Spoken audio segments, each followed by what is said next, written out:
Welcome to the deep dive. Today, forget the usual travel talk.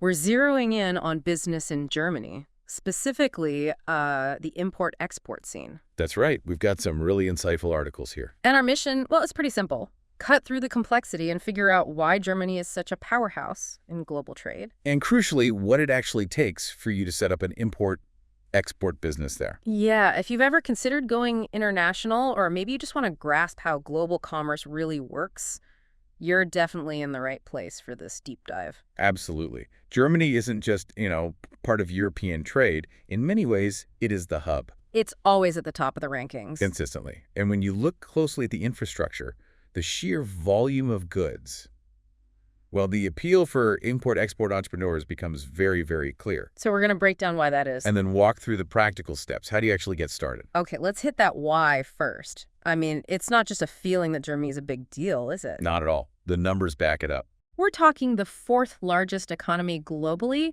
That alone signals huge potential demand. Massive demand. But you're right, size isn't everything. So what's the unique edge? What makes Germany stand out?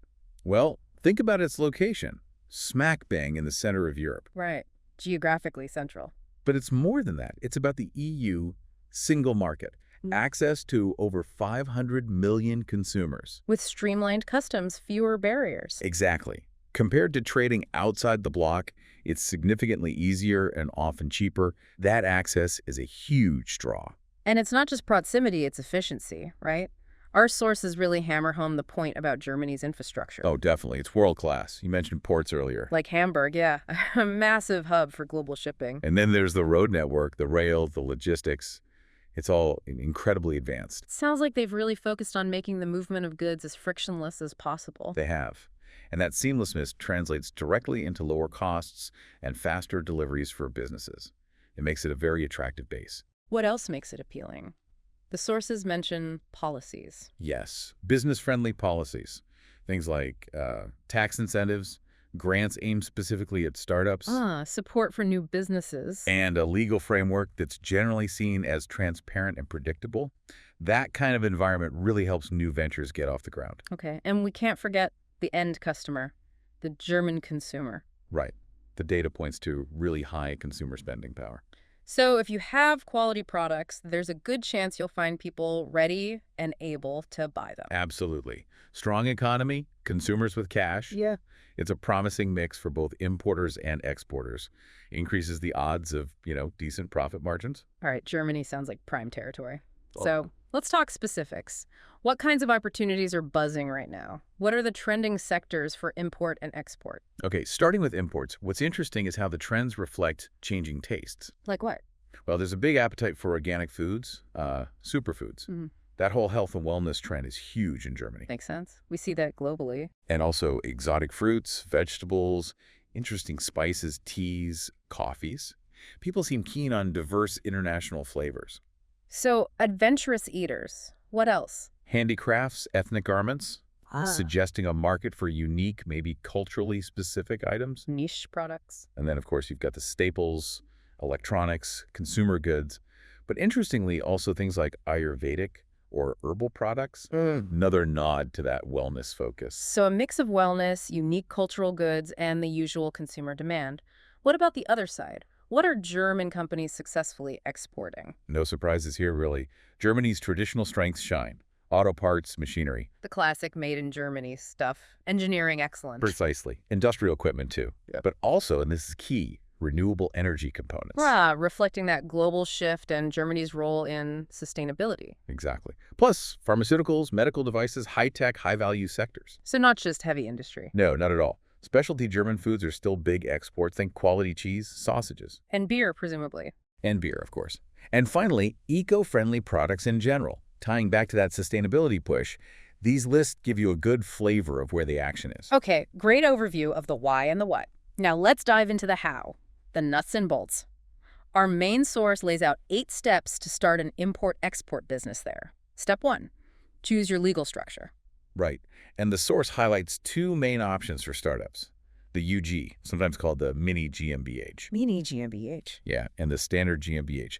The big difference initially is the capital needed. How different? You can start a UG with just €1. €1. Seriously, that sounds almost too good to be true. What's the catch? Well, it's designed for accessibility. The GmbH, on the other hand, needs $25,000 in share capital. Okay, that's a significant difference. It is. And that higher capital for the GmbH often means more credibility, especially with banks or larger business partners. So the UG is easier to start, but maybe seen as less substantial? Initially, perhaps. And the UG has to build up its capital reserves over time from profits until it reaches the GmbH level. Yeah. So many see it as a stepping stone. Got it. A lower bar to start, but with a path to growth. Step 2. Draft the Articles of Association. Sounds official. It is. It's a formal, notarized document. It basically sets out the rules of your company. Like its purpose, shareholder rules. Exactly. Who does what, how profits are shared. It's the company's internal rulebook. Crucial to get right. Step 3. Register with the Register the handles register. This makes it official, right? Public record. Precisely. This is where your business becomes a legal entity in Germany. It provides transparency. The source says it usually takes about 1 to 2 weeks, done via a notary. Okay. Non-negotiable step then. Absolutely. Step 4. Open a business bank account. Seems standard, but there was a useful tip for remote setup. Yes, for entrepreneurs outside Germany, platforms like Wise or Payoneer might allow remote account opening. That could be a huge help. Save a trip. Definitely streamlines things. But, do your homework on the specific requirements of those services. Sensible advice. Step 5. Deposit the share capital. So back to the money. The one for the euro or part of the 25K for the GmbH. Right. For the GmbH, you need to deposit at least half initially, so $12,500. This activates the company financially. Okay. Step 6. Taxes. Getting your tax ID and VAT ID. The Steuernummer and UST IDR. Essential paperwork. The Steuernummer is your main tax ID for German authorities. The UST ID IDR, the VIT ID, is crucial for handling sales tax within the EU. Can't do business without them. Gotcha. Step 7. Register for a trade license, the Gewerbeanmeldung. This sounds more local. It is. You register your specific business activity with the local trade office where you're based. Apparently, it's quite efficient, just 3 to 5 business days usually. Quick turnaround. Okay, final step, number 8. Get an EORI number. What's an EOI? EORI stands for Economic Operators Registration and Identification Number. It's basically your unique customs ID for trading within the EU. Mandatory for imports and exports. Without it, your goods get stuck at the border. Ah, so vital for smooth customs clearance. Absolutely vital. So those are the 8 steps, it seems. Well structured. Manageable, perhaps, if you take it step by step. Yes, the source presents it as achievable. Right. Now, to add more context, let's look at who Germany actually trades with most. Good idea. Understanding the main partners gives insight into potential markets, right? Who are the big players? Definitely. For exports, the U.S. is number 1. Big market for German cars, machines, pharma products. Makes sense. Then you have France and the Netherlands and lots of vehicles, electricals, chemicals going there. China is also huge, especially for cars and precision tools.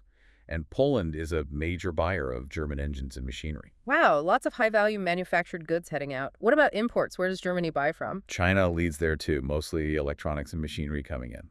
The Netherlands is a big supplier of oil and chemicals. Interesting. Trade flowing both ways there. Yeah. The U.S. supplies a lot of medical equipment. Poland sends auto parts and textiles. And Italy is strong in furniture and fashion imports to Germany. That two-way street with key partners really highlights Germany's role as a central hub, doesn't it? The volume is immense. It really is. And these strong ties suggest established markets and supply chains that, new businesses might be able to tap into. The variety of goods also shows the breadth of opportunity. Okay, so let's try and pull this all together. Germany really does look like a very strong contender, a very attractive place to launch an import-export venture. I think that's fair to say. We've seen the economic strength, the strategic location, that amazing infrastructure. Sort of policies, high consumer spending. And the steps to get started, while detailed, seem clear and navigable. Exactly. The whole picture is one of a supportive ecosystem for international trade. And those trending sectors and top partners give concrete ideas for where you might start looking. So for you listening, if international trade is something you're considering, Germany warrants a very close look. Hopefully this deep dive has given you a solid grasp of why it's such a key player and what's involved in setting up there. And maybe this leaves you with a final thought to chew on. We've talked about Germany as a market, importing to Germany, exporting from Germany. Right. But think bigger. Given its location, infrastructure, trade links, right. Think about Germany as a potential gateway. A gateway? Yeah. Could setting up in Germany be more than just accessing the German market? Could it be your strategic hub for wider European trade, or even global trade, using Germany as your launchpad? What unique opportunities does that perspective open up for you? That's a really powerful question. Germany not just as the destination, but as the springboard. Wow. Something definitely worth exploring further. Maybe dive deeper into those specific sectors or the legal structures we touched on. Lots to consider. Indeed. The German import-export landscape is vast, but hopefully we've given you a clear, manageable, and insightful starting point today. Thanks for joining us on the Deep Dive.